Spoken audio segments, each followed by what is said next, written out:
Isang magandang araw sa mga masusugid naming mga tagapakinig. Nais po naming magpasalamat sa patuloy ninyong pakikinig dito sa ating channel na Ang Manlalakbay.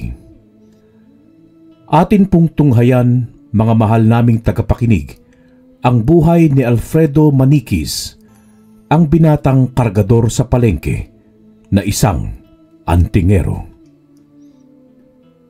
Nakagawian na ni Alfredo ang pamimingwit ng isda sa ilog tuwing hapon upang may maipangulam silang magkakapatid. Panganay sa magkakapatid si Alfredo at ulilan na sila sa kanilang ina, samantalang ang ama naman nila ay may panibago ng pamilya at iniwan na sila nito. Kaya naman sa murang edad ay siya na ang tumayong ama at ina sa tatlo niyang mga kapatid.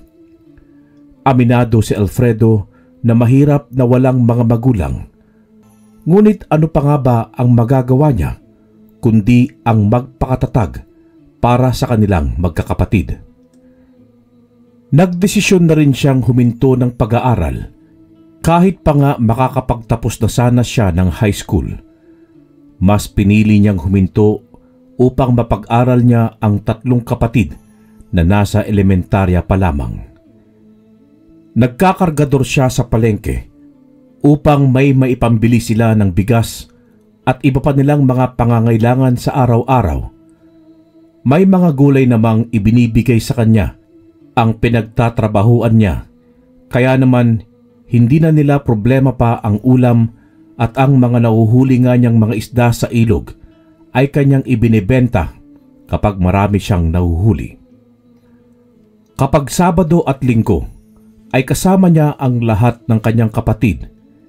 Namimingwit sila ng mga isda at nangunguha rin sila ng mga talangka o di kaya ay mga hipon, at pagkatapos ay naglalaba din sila ng kanilang mga damit sa ilog.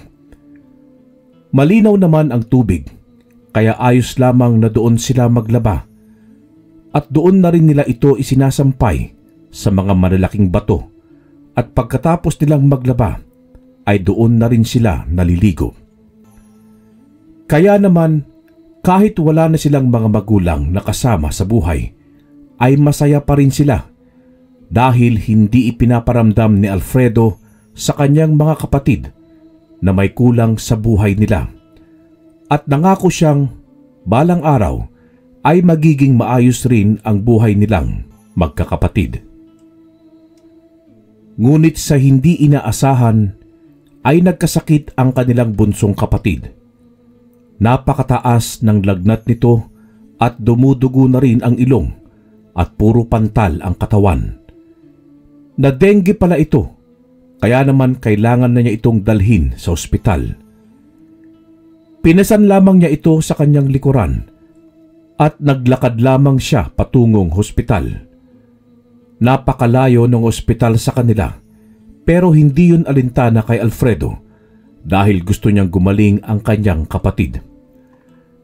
Naghahalo na ang pawis at mga luha niya sa mga sandaling yun, habang gulong-gulo ang isip niya dahil hindi niya malaman kung saan ba siya kukuha ng pera para sa pang-ospital ng kanyang kapatid. Pagdating nga nila ng ospital, ay kaagad niya itong dinala sa emergency room. Ngunit hindi sila kaagad na asikaso dahil maraming pasyente ang dumarating ng mga oras na yon. Kaya naman sumigaw na siya at sinabi sa mga nurses doon na pansinin naman sila dahil kailangan din ng kapatid niya na maggamot. At doon pa lamang inasikaso ang kanyang kapatid. Makalipas ang ilang minuto, ay niresetahan nga siya ng mga kailangan niyang bilhin. Ngunit napakamot na lamang siya sa kanyang batok sa dami ng kailangan niyang bilhin. Napadukot na lamang siya sa kanyang bulsa at ang tanging pera lamang niya ay ang 10 pisong papel. Nasabi na lamang niya sa kanyang sarili kung paano niyang pagkakasyahin ang perang yun. Kaya naman, sinabi niya sa nurse na sandali lamang at may pupuntahan lamang siya. At sinabi nga rin ng nurse na kailangang magmadali ni Alfredo dahil kailangan na may admit ang bunso niyang kapatid. Tumango na lamang siya bilang pagtugon at nagmadali nga siyang nilisan ang ospital at nagtungo sa bahay ng kanilang ama. Ngunit ang naabutan niya roon ay ang bagong asawa ng kanilang ama at kaagad na sumimangot ang ginang nang makita siya nito. Luhaan naman ang mga mata ni Alfredo na lumapit sa kanyang madrasta at kaagad niyang tinanong kung nasaan ang kanyang ama dahil kailangan niya itong makausap. Wala dito ang tatay nyo. Hindi pa umuuwi. Tsaka ano ba ang kailangan mo sa kanya? Pera? Walang pera ang tatay mo dahil nabili na namin ng gatas ng anak namin. Masungit na wika ni Mildred at kaagad nitong tinalikuran si Alfredo. Parang awang mo na po. Kailangan ko lang makausap si tatay para sabihing nasa ospital si bunso. Kailangan namin ng pera upang mabili ang mga nireseta ng doktor. Pero imbis na ituro ni Mildred kung nasaan si Wilfredo, ay puro masasakit na salita pa ang binitawan niya kay Alfredo. At wala siyang awang pinalaya si Alfredo sa kanilang bahay. Kaya naman, wala nang nagawa pa ang binatilyo, kundi ang lisanin ang tahanang yun at babalik na lamang siya sa ospital. Ngunit habang pabalik siya ay nakasalubong niya ang kanyang ama. Kaya naman kaagad niyang pinunasan ang mga luha niya at lumapit nga kay Wilfredo at sinabi niyang nasa ospital si Aljon dahil na dengue ito at kailangan ng pera. Ngunit sinabi ni Wilfredo na wala siyang pera at humingi na lamang ito ng tawad, bagay na ikinagalit ng sobra ni Alfredo. Pagdating sa amin, wala kang pera, pero sa bago mong asawa at sa anak ninyo, meron. Ngayon lang ako lumapit sa iyo kasi wala akong pera na pampa-hospital ni Aljon. Nasa peligro ang buhay ng kapatid ko. Tapos yun lang ang sasabihin mo? Na wala kang pera? Iniwan mo na nga kami. Pati ba naman ang pagbibigay ng pera hindi mo magawa? Anong klase kang tatay? Sigaw nga ni Alfredo dahil sa labis na galit niya sa kanyang ama. Hindi niya nais na bastusin ito dahil kahit balibaligtarin man ang mundo, ay ito pa rin ang kanilang ama. Ngunit dahil sa labis na galit, ay hindi na niya nakontrol pa ang kanyang sarili. Sige na, gagawan ko ng paraan. Samahan mo ko kay paring Leopoldo at ihiram ako ng pera sa kanya. Sumunod naman si Alfredo at hindi na siya nagmatigas pa. Pero nangako siya sa kanyang sarili na pagkatapos nito ay hindi na siya kailanman lalapit pa sa kanilang ama. Nakahiram naman ng pera si Wilfredo na kaagad niyang ibinigay kay Alfredo at sinabi niyang bilhin ang lahat ng inireseta. Tumango lamang si Alfredo bilang pagtugon at kaagad na siyang umalis nang hindi man lang nagpapasalamat sa kanyang ama. Pagbalik niya sa ospital ay nakagalitan pa siya roon dahil matagal bago siya nakabalik at iyak na ng iyak ang kanyang kapatid at sinasabi nga nito sa kanya na labis na itong nahihirapan at gusto nang sumuko. Bagay na ikinalungkot ni Alfredo. Ano ka ba? Tatagan mo ang loob mo, bunso. Kaya mo yan. Walang iwanan. Sakit lang yan eh. Wika ni Alfredo upang palakasin ang loob ng kanyang kapatid habang hawak niya ang kamay nito at idinampi pa sa kanyang mukha. Tumango naman si Aljon bilang pagsang-ayon niya at pansamantala muna silang pinaghiwalay dahil kailangang malagyan ng dextrose si Aljon at dinala na ito sa kwarto at sumunod naman doon si Alfredo. Nang makatulog na nga ang kanyang bunsong kapatid, ay lumabas na muna siya upang bumili ng tinapay dahil kanina pa kumakalam ang kanyang sikmura. Ngunit habang palabas siya ng gate ng ospital, ay narinig niya ang pinag-uusapan ng tatlong ginang. Kaya naman dahan-dahan siyang naglakad upang mas lalo itong mapakinggan at maintindihan. Ayon sa tatlong ginang, ay may baryo na naman daw na sinugod ng mga aswang at inatake ng mga ito ang mga nakatira doon. Napatulala naman siya dahil sa kanyang narinig at kaagad niyang naalala ang kanyang mga kapatid. Dahil baka mapadpad ang mga aswang doon, wala pa naman siya upang mabantayan ang mga ito. Kahit ang lakas ng kabog ng dibdib niya, ay pinilit pa rin niyang lumabas ng ospital at bumili ng isang tinapay at tubig at kaagad na rin siyang bumalik kay Aljon.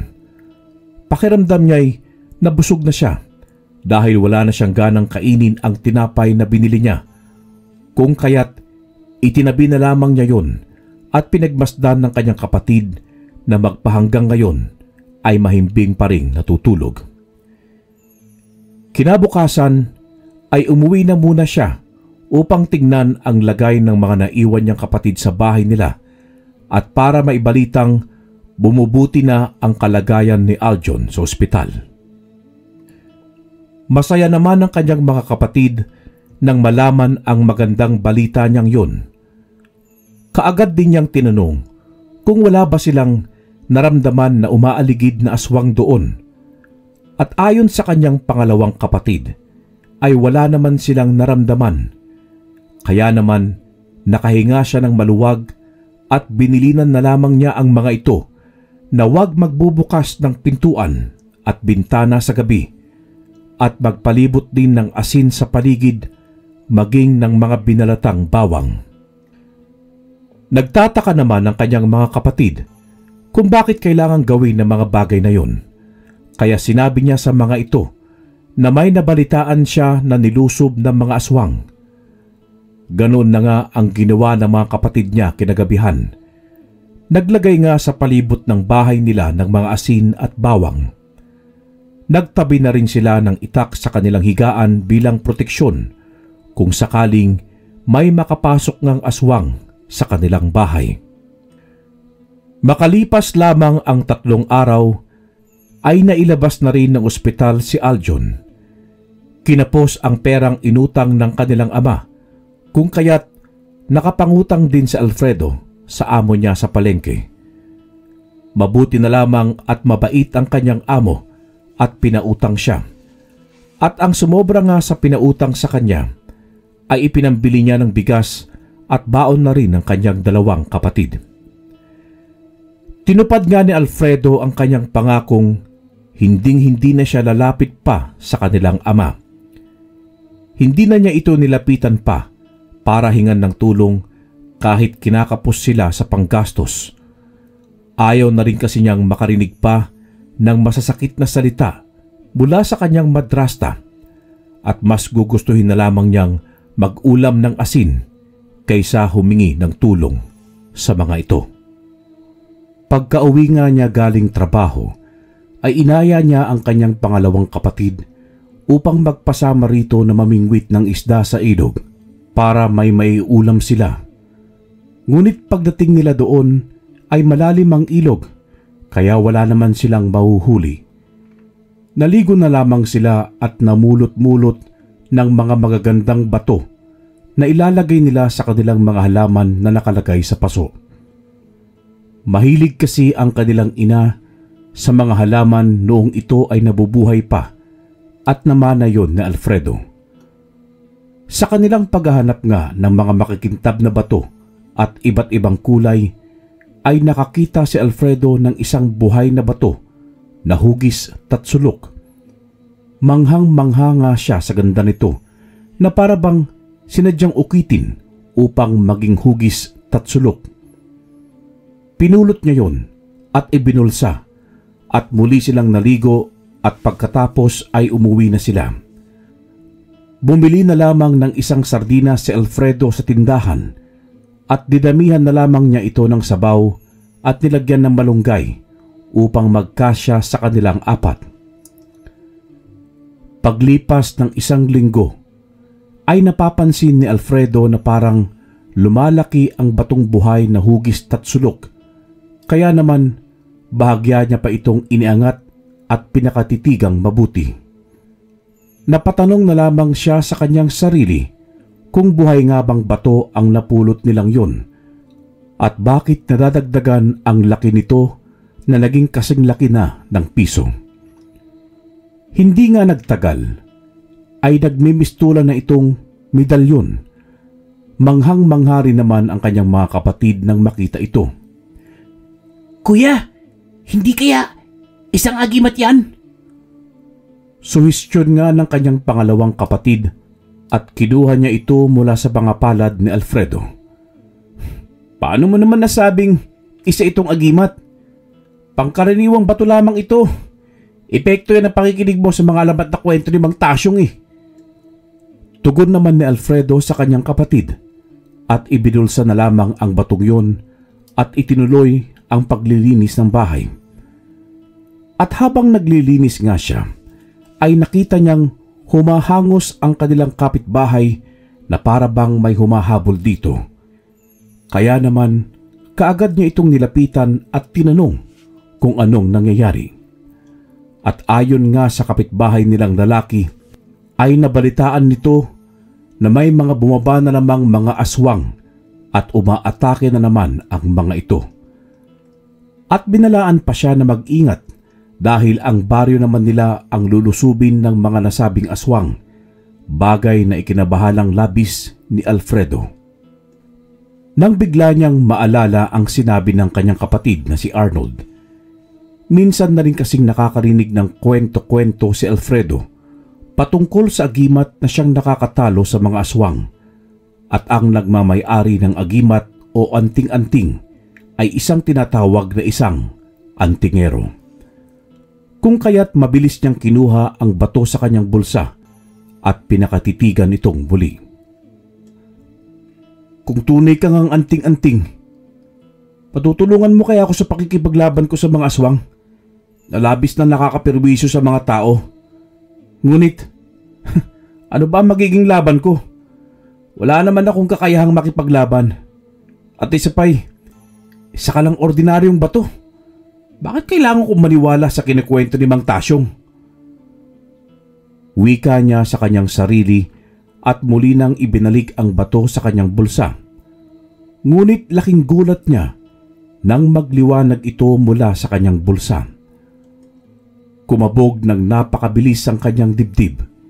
Hindi niya malaman kung ano bang nangyayari, kung bakit bigla na lamang nagliliwanag ang bato sa kanyang bulsa. Hindi niya rin tuloy alam kung kukuhanin ba niya ang bato o hihintayin na lamang na mawala ang liwanag dito.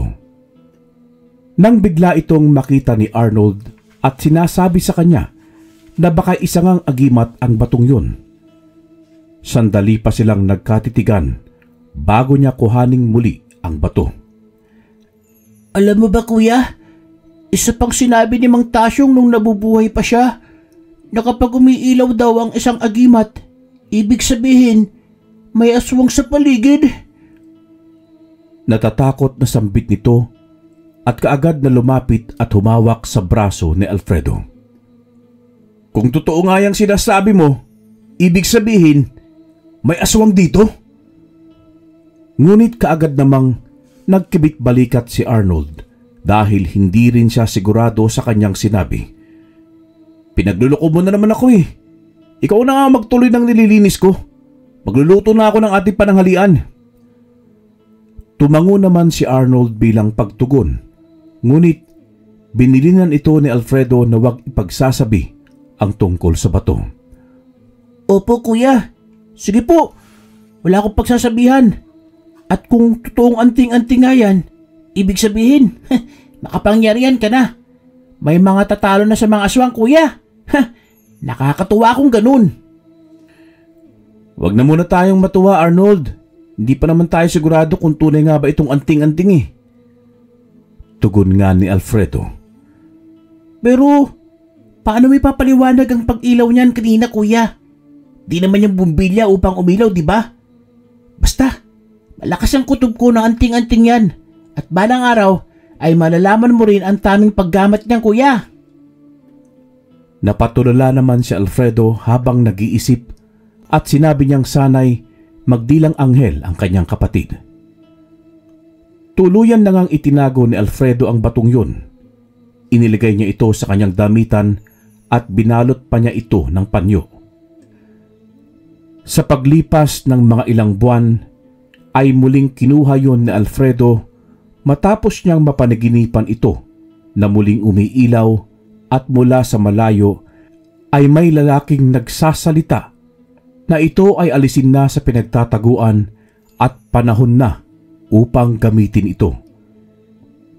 Sakto namang nagkakagulo sa labas at tumatakbo ang kanyang kapatid papasok sa kanilang bahay. At may masama itong balita na nagkakagulo na raw ang mga tao dahil may mga lumusob na namang mga aswang.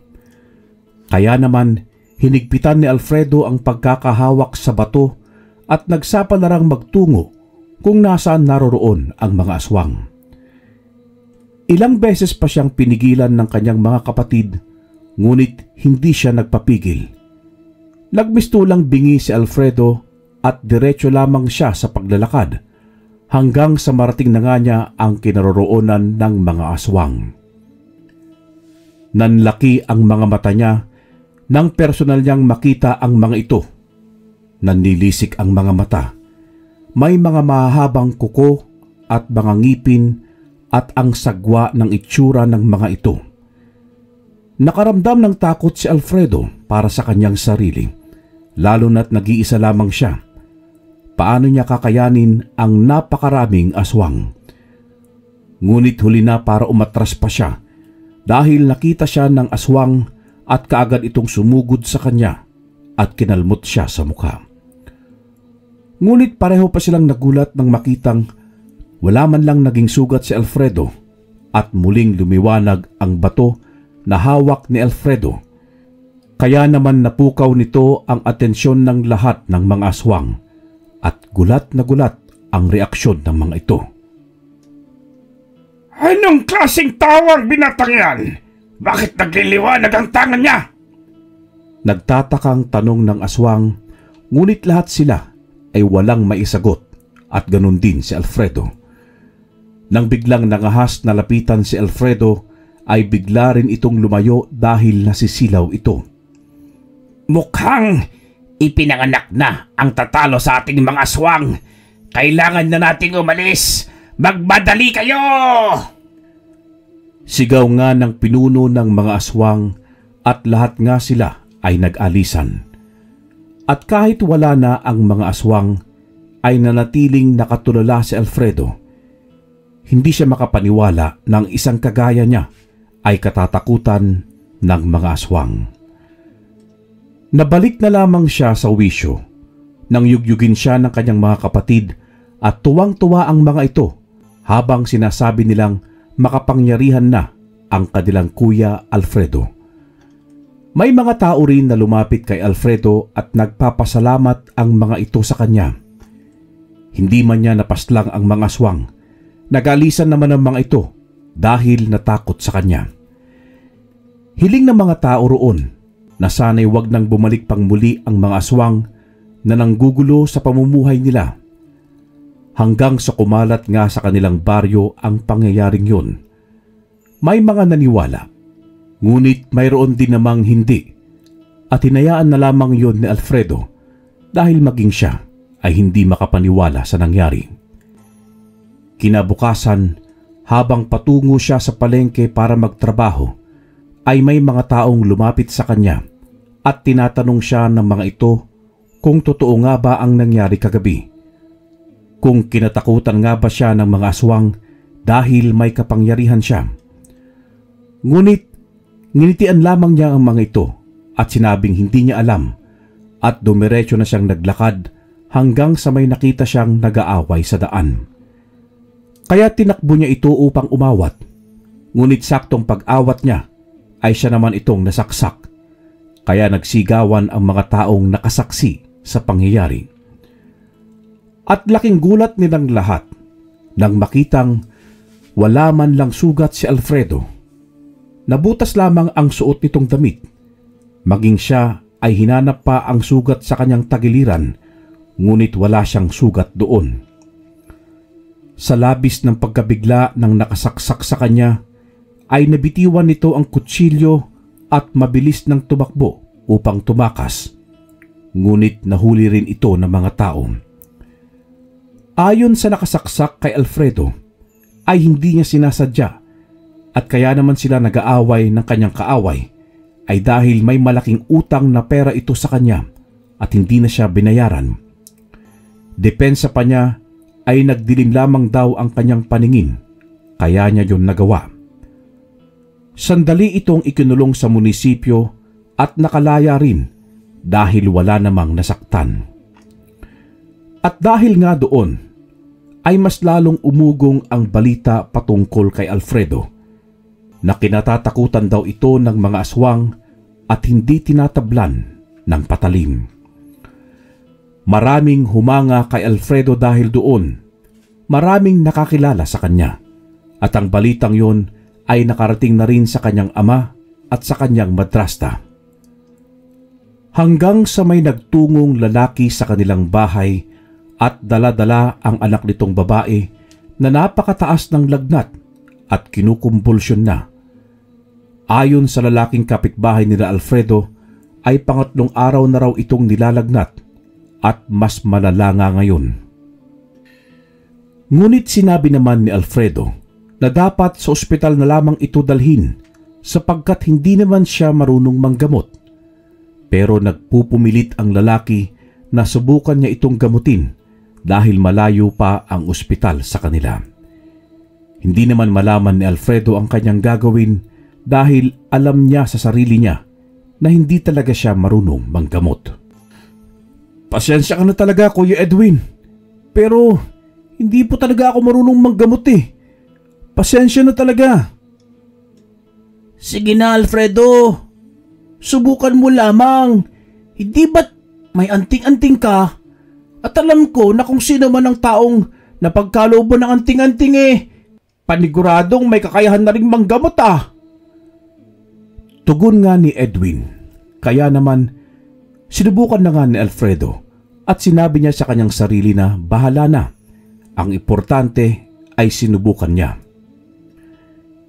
Iniligay nga niya ang batong buhay sa noo ng batang babae at sinubukan ni Alfredo na manalangin ng paulit-ulit at hinihiling na sana'y gumaling na ang batang babae sa taglay nitong karamdaman. Maya-maya nga ay unti-unti nang humihinto ang panginginig ng katawan ng batang babae. Kaya naman nagkatinginan sila Alfredo at Edwin at pareho pa silang napangiti. Hindi pa man tuluyang gumagaling ang anak ni Edwin ay labis na ang pasasalamat niya kay Alfredo. At dahil may langis ng niyog si Alfredo, ay kinuha niya yon at naglagay siya sa kanyang mga palad na siyang pinanghaplos niya sa likod ng batang babae na si Julia. Dahan-dahan niyang hinihilot ang likod nito, maging ang ulo, mga braso, binti, hanggang talampakan. At nang kapain nila ang noo nito, ay bumaba na ang lagnat, kaya naman muling nagpasalamat si Edwin kay Alfredo. At sa labis na tuwa nga ng lalaki, ay niyakap pa niya ang binata at paulit-ulit rin na nagpasalamat. Sa ngayon, Alfredo, wala pa akong pera. Pero hayaan mo, kapag may pera na ako, bibigyan kita. At yun na rin ang bayad ko para sa panggagamot mo sa anak ko. Sabi ko sa'yo may kakayahan kang manggamot. Ang kailangan lang kasi ay paniwalaan natin ang ating sarili. Wika nga ni Edwin at tinapik-tapik pa nito ang balikat ni Alfredo. Di nyo na po kailangan bayaran. Masarap po talaga sa pakiramdam kapag nakakatulong sa kapwa. At dahil po dito, nalaman ko po na may kakayahan rin pala akong manggamot. Tugon ni Alfredo. At bago nga tuluyang umalis sila Edwin, ay muli itong nagpasalamat. Hindi naman akalain ni Alfredo na doon na pala mag-uumpisa ang lahat. Ipinagsabi kasi ni Edwin sa mga kapitbahay nila na marunong nang manggamot si Alfredo at napagaling niya si Julia. Kaya naman nang malaman yon ng mga kapitbahay nila, ay nagpuntahan nga sila kay Alfredo. Gulat na gulat naman ang magkakapatid dahil doon at sinasabi nga ng kanilang mga kapitbahay na gamutin sila. Mga kapitbahay, hindi po ako sigurado kung magagamot ko po kayo, no? Kasi po yung sakit ni Julia, lagnat lang naman. Hindi ko po alam kung kaya ko rin ba manggamot ng mga malulubhang karamdaman. Wika nga ni Alfredo sa kanilang mga kapitbahay. Tumango naman ang mga ito at sinabing wala namang mawawala kung susubukan pa rin nila. Sinubukan nga ni Alfredo na gamutin muna ang isang matandang babae na hindi maigalaw ang kanang kamay at manhid na raw yun. At ayon dito, ay matagal na raw niya itong hindi na igagalaw at pabalik-balik na rin daw siya sa ospital, ngunit wala namang pagbabago. Inalis nga ni Alfredo ang kanyang buhay na bato mula sa pagkakabalot sa pulang tela at tinapal nga niya ang batong yun sa braso ng matandang babae at maya-maya lang ay hinilot niya ang braso nito. At sinabi nga ng matanda na may kaunti na siyang nararamdaman. At nang malaman yun ng mga tao ay maging sila ay natuwa at nagkaroon ng pag-asa na may posibilidad din na maging sila ay gumaling. Nakakatuwa naman po kung ganun, Lola. Sige nga po, subukan nyo nga po igalaw munang yung mga daliri. Ipinatong ni Alfredo ang kamay ng matanda sa lamesa at pinakatitigan nga nila yon kung maigagalaw nga ba ng matanda ang mga daliri niya. At himalangang naigagalaw na niya at hindi lamang yun, maging ang braso nito ay naiaangat na rin niya. Dahil doon ay nagpalakpakan ang mga tao. Sinabi naman ni Alfredo na bumalik itong muli makalipas ang 1 linggo upang mahilot niya itong muli at nang tuluyan nang gumaling. Tumango-tango naman ang matandang babae at paulit-ulit itong nagpasalamat kay Alfredo. Wala pong anuman yun, Lola. Masaya po ako na napagaling ko kayo at dahil po yun dito sa buhay na bato at sa pananampalataya na rin po natin. Tugon nga ni Alfredo at nang matapos niya itong gamutin ay ang iba naman ang ginamot niya. At laking pasasalamat ng mga ito dahil lahat sila'y nagamot ni Alfredo nang walang bayad. Hindi nga nagtagal ay mas maraming nakaalam sa kakayahan ni Alfredo na manggamot at isang dating manggagamot nga ang nagtungo sa kanilang bahay at pinayuhan siya nito na gumamit din ng mga herbal na makakatulong din sa mga ginagamot niya. Sinunod naman ni Alfredo ang payong yun sa kanya ng dating manggagamot na kalaunan ay nalaman niyang dati rin palang antingero. Ngunit nang ipamana nito ang anting-anting sa kanyang anak, ay nawalan ito ng bisa dahil ginamit daw ito sa pansariling pakinabang at naging mataas daw ang tingin nito sa sarili, kung kaya't nawalan ng bisa ang anting-anting na kanyang ipinamana, bagay na pinanghayaan ng labis ng dating antingero na si Roy. Kaya ikaw, kahit may kakayahan ka ng manggamot sa edad mong yan, piliin mong maging mapagkumbaba at huwag ka sanang magbabago. Kung ano ka nung nakilala ka nila, sana hanggang sa huli ay ganon ka pa rin. Sinasabi ko sa iyo, mas marami pang makakakilala sa iyo at dadami ang mga taong magtitiwala sa kakayahan mo. Dadayuhin ka ng mga tao sa iba't ibang lugar. Makakaasa po kayo na wala pong magbabago sa akin at makatatandaan ko po ang inyong payo sa akin. Maraming salamat po, Lolo Roy. Ipinatong naman ng matandang si Roy ang kanyang palad sa ulo ni Alfredo at may kung anong sinasambit bago ito tuluyang umalis. Dahil nagtatrabaho rin si Alfredo bilang kargador sa palengke, ay tuwing linggo na lamang siya ng gagamot. Kaya naman madaling araw pa lamang ay marami ng tao sa labas ng bahay nila upang magpagamot. May dala-dala ang mga ito na mga gulay, buhay na mga manok, prutas at ilang mga nakalatang pagkain. Isa rin kasi sa bilin sa kanya ni Karoy na huwag tatanggap ng pera galing sa kanyang mga ginagamot. At laking gulat nga ni Alfredo nang makita niya ang isa sa mga magpapagamot sa kanya. Walang iba kundi ang kanyang ama na matagal na silang inabandona. Ubo ito ng ubo at ang laki ng ipinayat ng katawan. Awang-awa naman si Alfredo sa sinapit ng kanyang ama. Kahit kasi pinabayaan sila nito, ay ama pa rin nila ito. Akma na sanang lalapitan ito ni Alfredo, ngunit pinigilan siya ni Arnold. At sinabi nito na bakit niya lalapitan ang taong pinabayaan silang magkakapatid at ayon pa rito ay hindi raw ito karapat-dapat na kaawaan at gamutin. Pero Arnold, kahit na pinabayaan niya tayo, tatay pa rin natin siya. At kung hindi dahil sa kanya, ay wala naman tayo ngayon sa mundo. Oo, at pinabayaan niya tayo. Pero malaki pa rin ang utang na loob natin sa kanya. Nagkibit balikat na lamang si Arnold at hindi na siya nagsalita pa. Kaya naman tinuloy na ni Alfredo ang paglapit dito. Tay, ano pong nangyari sa'yo? Bakit pumayat ka ng sobra? At ang lala na ng ubo mo? May sakit akong tuberculosis, anak. Matagal na. At 2 buwan na rin wala nang iwan ako ng tita Mildred mo. Wala na raw akong kwenta kaya nilayasan na niya ako at isinama niya ang anak namin. Ngayon, alam ko na ang pakiramdam na maiwan. Patawad, anak. Tawarin niyo sana ako sa lahat ng kasalanan ko sa inyo. Naging makasarili ako. Pinabayaan ko kayong magkakapatid at sarili ko lamang ang iniisip ko ng mga panahong yon.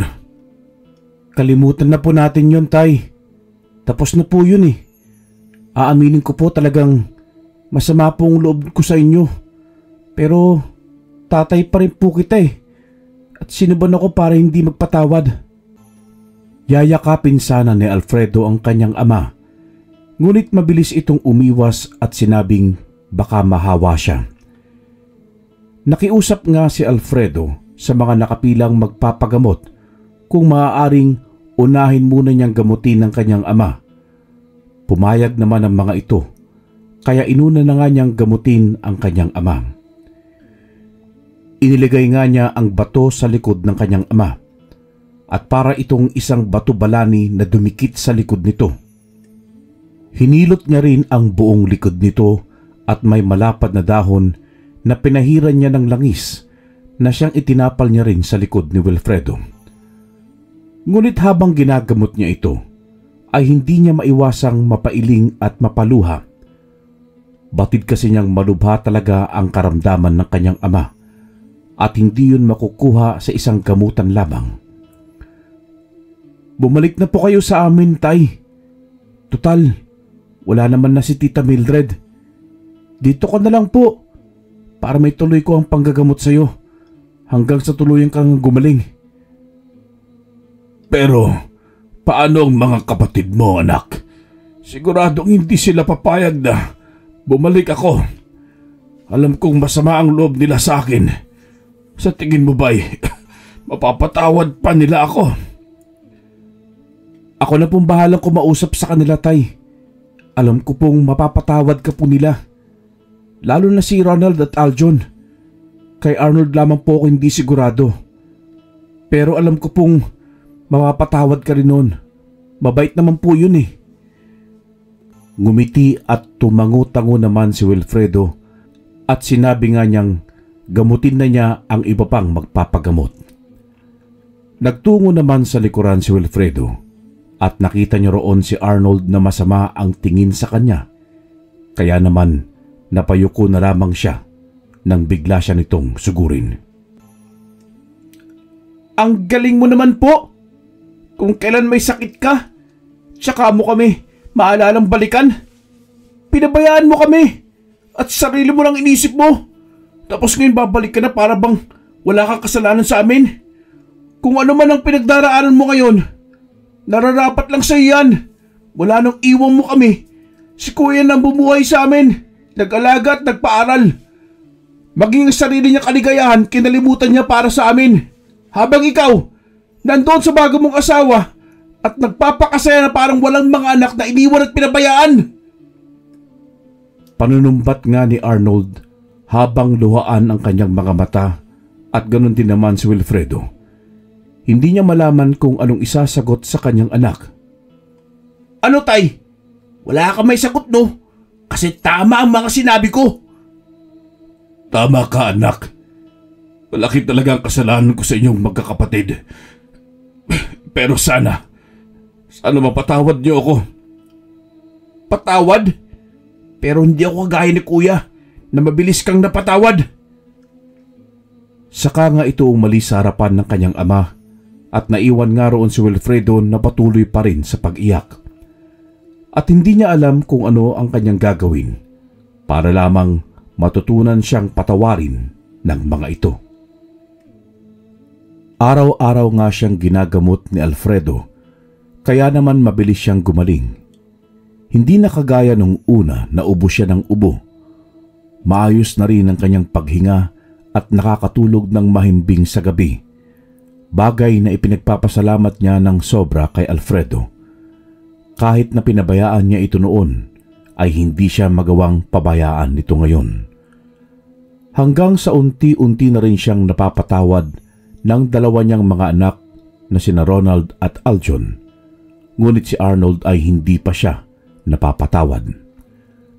Sinabi naman ni Alfredo na huwag mawalan ng pag-asa si Wilfredo dahil darating din ang panahon na mapapatawad siya nito. At dahil binata na nga si Alfredo, ay hindi maiiwasan na magkaroon ito ng napupusuan. At yun nga si Amelia, ang pamangkin ng kanilang kapitbahay. Nagbakasyon si Amelia noon habang walang pasok sa paaralan na isa na ngayong kolehiyo. At dahil palihim lamang ang paghanga ni Alfredo sa dalaga, ay masaya na siya kapag nasisilayan niya ito. Ngunit kahit anong tago niya ng katotohanan, ay hindi pa rin yon nakatakas sa kanyang mga kapatid na malalakas ang pakiramdam. At hindi nga niya inaasahan ang gagawin ng kanyang bunsong kapatid na si Aljon dahil ibinuking siya nito kay Amelia. Sinabi ni Aljon kay Amelia na mayroong gusto sa kanya si Alfredo. Talaga, Aljon? May gusto rin sa akin ng Kuya Alfredo mo? Alam mo bang may gusto rin ako sa kanya? Hinahangaan ko siya kasi napakagaling niyang maggamot at marami siyang natutulungan.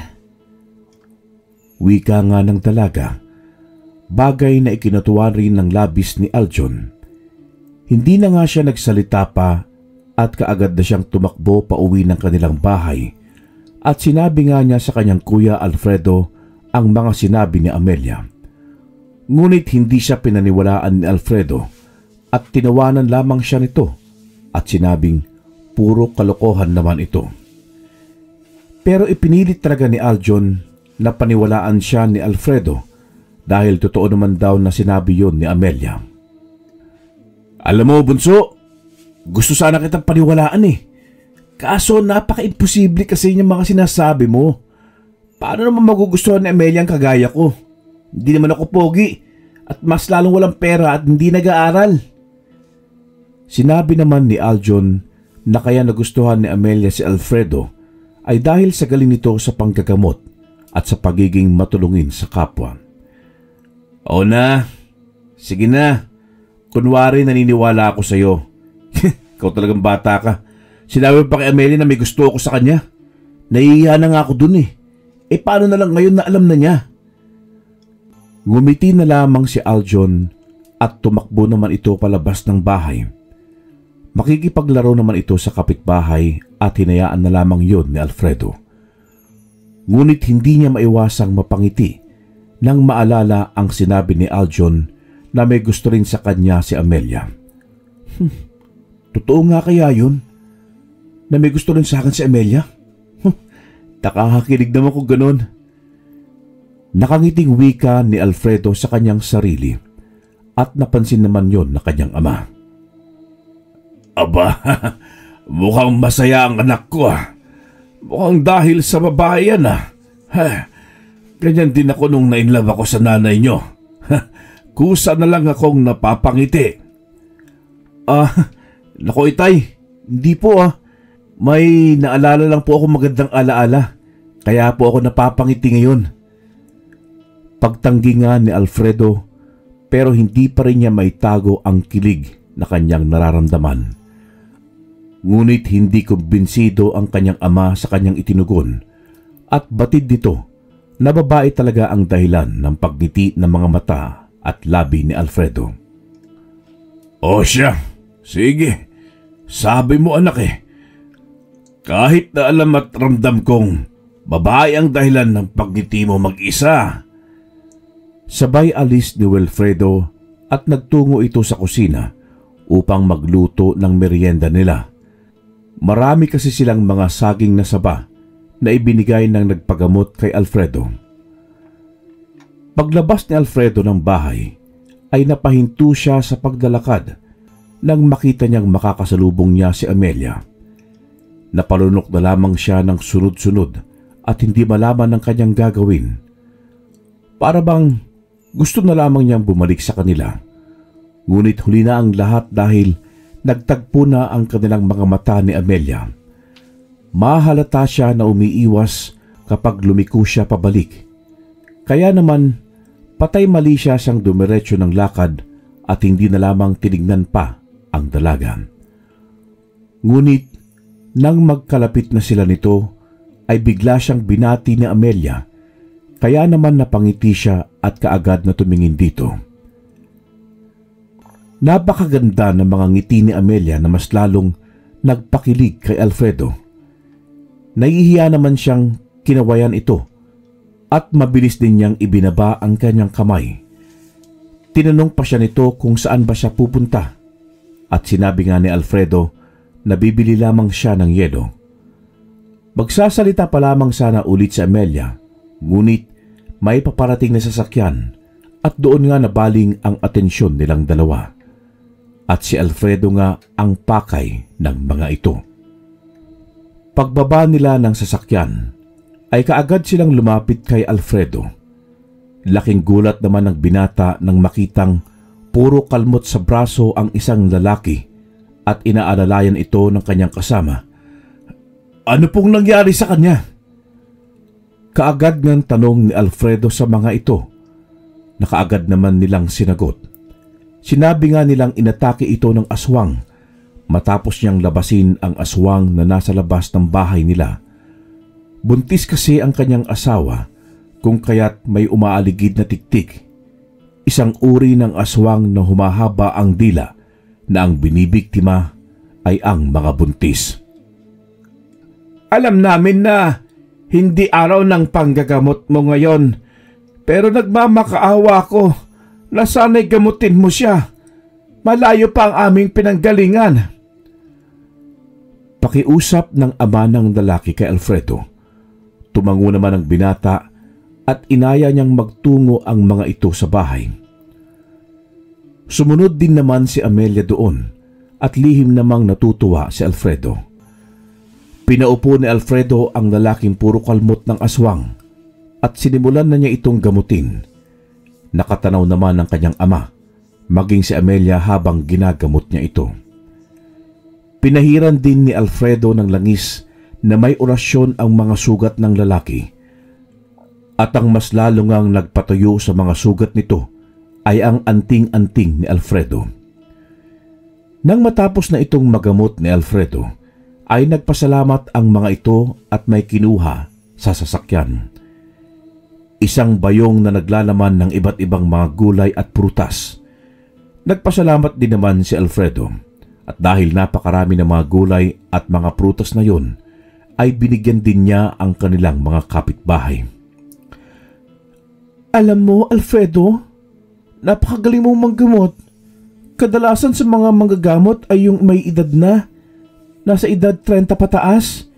Pero ikaw, 20 anyos ka pa lang pero ang galing mo ng manggamot. Papuri nga ni Amelia kay Alfredo. Naku, hindi naman ako nakakapaggamot sa kanila, kundi ang anting-anting ko. Tugon nga ni Alfredo habang kinikilig ito sa mga papuri nga sa kanya ni Amelia.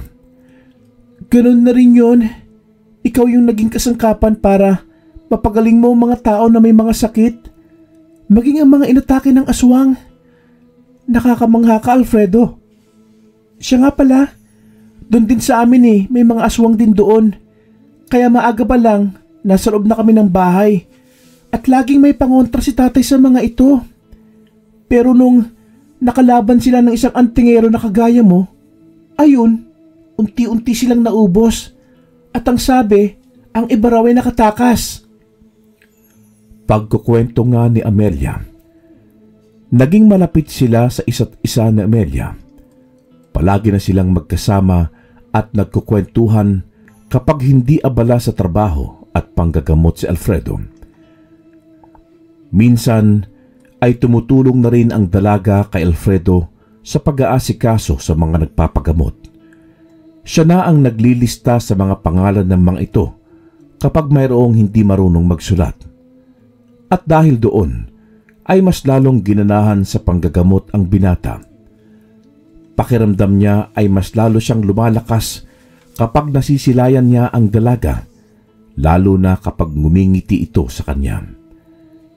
Pero pansamantala lamang ang lahat dahil babalik na si Amelia sa probinsya nila dahil may pasok na ulit. Pero bago siya tuluyang umalis, ay nagpaalam na muna siya kay Alfredo. Nalulungkot man ang binata ngunit wala siyang magagawa dahil kailangang mag-aral ni Amelia. Nangako naman ang dalaga na babalik ulit siya kapag bakasyon. Sabi mo yan hihintayin kita. Halos 1 taon din bago ka makakabalik dito. Ngayon pa lang, nalulungkot na ako. Nakayukong sambit ni Alfredo kaya naman hinawakan siya ni Amelia sa kanyang baba at iniangat ang kanyang mukha. Huwag ka nang malungkot. Pangako babalik ako. Hintayin mo ako At sana, pagbalik ko ako pa rin ang gusto mo. Sinabi sa akin ni Aljon na gusto mo ako At naniwala ako sa kanya. Ngayon, tatanungin kita, Alfredo. Gusto mo nga ba talaga ako?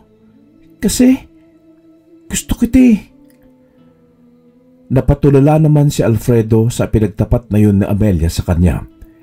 Hindi niya akalain na magtatapat ito sa kanya. Medyo nahiya siya sa kanyang sarili dahil si Amelia ay kinayang magtapat ng tunay na nararamdaman. Ngunit siya ay walang lakas ng loob na gawin yun. Ang buong akala ko talaga, nagbibiro lamang si Aljon nung sinabi niya yun sa akin. Yun pala'y totoo. Alam mo bang, napakasaya ko ngayon. At oo, Amelia, hihintayin kita. At sana, pagbalik mo rin dito, ay ako pa rin ang gusto mo. Ngumiti at tumango naman si Amelia at kasabay ng pagtalikod nito ay ang siyang pagbagsak ng mga luha niya na kaagad din niyang pinunasan gamit ang kanyang mga palad. Sinabi pa nga ni Alfredo na lagi siyang mag-iingat sa probinsya nila, bagay na tinunguan na lamang ng dalaga at nag-umpisa ng lumakad palayo kay Alfredo. Nang mawala na nga sa paningin ni Alfredo si Amelia, ay doon pa lamang umagos ng tuluyan ang kanyang mga luha. Mahigit 1 buwan din silang nagkasama, tapos ngayon ay magkakahiwalay sila ng ilang buwan. Pero kahit ganoon ay may pinanghawakan naman siyang pangako ni Melanie sa kanya. Mula nga nang umalis si Melanie, ay pakiramdam ni Alfredo bumabagal ang oras. Hindi kagaya noon nung kasama na niya ito, ay parang ang bilis lumipas ng araw. Pero kahit labis niyang naalala ang dalaga, ay hindi naman niya pinabayaan ang kanyang trabaho, maging ang kanyang panggagamot. Nakahanap na rin ng magandang trabaho ang kanyang ama, Kaya naman nakakatulong na rin ito sa mga gastusin nila sa araw-araw, lalo na sa pag-aaral ng tatlo niyang mga kapatid. Nang bigla siyang kausapin ng kanyang ama at tinanong siya nito kung gusto pa ba niyang bumalik sa pag-aaral. Ngunit ang tugon niya ay kapag nakagraduate na lang ng high school si Arnold. Kapag kasi nagsabay-sabay sila, ay tiyak na mahihirapan sila. Nag-iipon na rin naman siya upang may pang-aral siya sa kanyang sarili. Hanggang sa bumalik nga si Amelia, kaya naman muli siyang naging masaya at hindi na siya nag-aksaya pa ng panahon. Niligawan niya ito at naging magkasintahan nga silang dalawa. Hindi madali ang estado ng relasyon nila dahil madalas silang magkalayo at halos 2 buwan lamang silang nagkakasama. Nais ni Alfredo na makilala ng personal ang mga magulang ni Amelia. Kaya naman nung umuwi ito ay sumama siya at lakas loob nga niyang hinarap ang mga magulang nito. Mababait ang mga magulang ni Amelia at tanggap siya ng mga ito para kay Amelia. Kaya naman napakasaya niya. At ayon pa nga sa mga magulang ng dalaga, ay naikukwento na pala siya nito sa kanila. Kaya kahit hindi pa siya nakikita ng mga ito, ay kilalang kilala na siya. 2 araw lamang ang itinagal niya roon at may mga nagpapagamot din sa kanya. Ngunit kailangan niyang bumalik sa kanila dahil may mga umaasa rin sa kanya roon. Pagbalik nga ni Alfredo sa kanila ay naabutan niyang may mga tao sa kanila upang magpagamot. At ayon sa kanyang kapatid na si Ronald ay madaling araw pa lamang naroroon na ang mga ito. At kahit sinabi na nilang wala si Alfredo ay hindi pa din umuwi ang mga ito at hinintay talaga si Alfredo. Kaya kahit pagod sa ilang oras na biyahe ay pinilit ni Alfredo ang sarili para lamang magamot ang mga naroroon. Nang matapos niyang gamutin ang lahat, ay saka lamang siya nakapagpahinga. At dumating na nga ang araw na pinakahihintay nila Arnold at Wilfredo, ang magpatawad si Arnold. Natutunan na rin kasi nito na patawarin ang kanilang ama, kaya naman mas lalo silang naging masaya. At napasabi na lang ito na masarap at magaan pala sa pakiramdam kapag wala kang kinikimkim na sama ng loob sa iyong dibdib at tunay na mas makapangyarihan ang pagmamahalan kaysa ano pamang anting-anting. May mga aswang din na nangahas na kalabanin si Alfredo, ngunit hindi sila umuubra dito. Higit kasi na mas malakas si Alfredo sa kanila.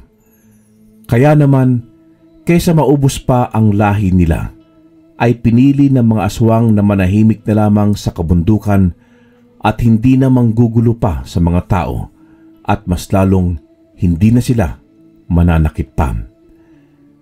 Mas lalong naging payapa ang baryo nila Alfredo sa tuluyang pag-alis ng mga mortal nilang kaaway.